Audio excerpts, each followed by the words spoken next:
Hello friends, कसे आहात सगळे? चला आज आपण आपल्या रेसिपीला सुरुवात करूया. आज मी बनवणार आहे भरली वांगी, तेही मसाल्याचा वापर न करता.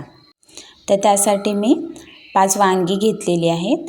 ती स्वच्छ धुवून घेतली.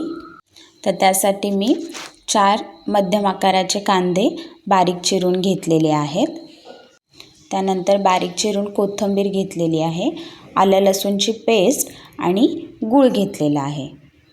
आता आपण कट केलेल्या कांद्यामध्ये कोथिंबीर, आलं लसूणची पेस्ट आणि गूळ एकत्र करून घेतलेला आहे.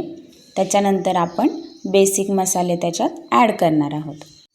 त्यामध्ये मी हळद पावडर, तिखट, मीठ आणि थोडासा गरम मसाला घालून घेतलेला आहे आणि 2 चमचे कूटही घातलेला आहे. याच्यामध्ये तुम्ही तिळाचा कूटसुद्धा ॲड करू शकता. सर्व मसाले घालून घेतल्यानंतर हे मिश्रण आपल्याला छान असं एकजीव करून घ्यायचं आहे. मसाला तयार करून झाल्यानंतर मी वांगी चिरायला घेतलेली आहेत. वांगी चिरताना मी खालच्या साईडनी त्याचे 2 काप केलेले आहेत आणि वरच्या साईडने देठाच्या साईडने सुद्धा त्याला 1 काप दिलेला आहे, जेणेकरून देठाच्या साईडने सुद्धा वांगी व्यवस्थित आपली शिजून येतील. वांगी कुठे किडलेली नाही आहेत ना, हे सुद्धा बघून घेणं तितकंच महत्त्वाचं आहे. चला तर आपल्या चिरलेली वांगी आणि मसाला दोन्हीही तयार आहे. एकदा मसाला बनवून झाल्यानंतर तो तुम्ही टेस्टही करून बघू शकता आणि त्याच्यामध्ये तुम्हाला तिखट मीठ कमी जाणवलं तर ते तुम्ही त्याच्यामध्ये घालूही शकता. आता एक एक करून अशी मी सगळ्या वांग्यांमध्ये तो मसाला छान पद्धतीनं भरून घेतलेला आहे, तुम्ही बघू शकता.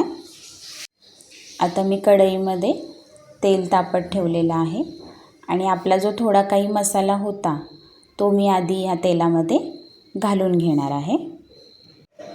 तर तो मसाला घातल्यानंतर थोडा वेळ परतवून घ्यायचा आहे आणि मग आपल्याला त्याच्यामध्ये आपण भरलेली वांगी घालून घ्यायची आहेत.